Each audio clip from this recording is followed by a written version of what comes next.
22 ఏళ్ల వయసులో నేను సర్వం వదిలేసి యోగ మార్గంలోకి వెళ్ళిపోయిన వాడిని నేను 22 ఏళ్ల వయసులో.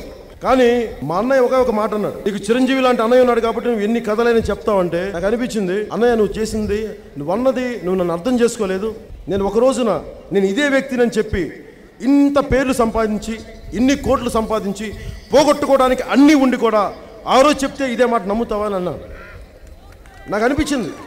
ఆ మాట మా అన్నయ్యకి ఎప్పుడు చెప్పానంటే ఒక 2 నెలల క్రితం చెప్పాను, 1.5 నెలల క్రితం 2 నెలల క్రితం అనుకుంటా. అన్నయ్య నీకు ఆ రోజు గుర్తుందని నువ్వు ఆ మాట అన్నావంటే నేను సీరియస్గా, నేను ఏదో సరదాగా అన్నా సీరియస్గా లేదంటే నేను చాలా సీరియస్గా తీసుకున్నాను ఆ మాట అని చెప్పాను. నాకు కారణం కూడా చెప్తాను. గురువు అలాగే మాట్లాడతాడు. మా అన్నయ్య నా గురువు, నా దైవం.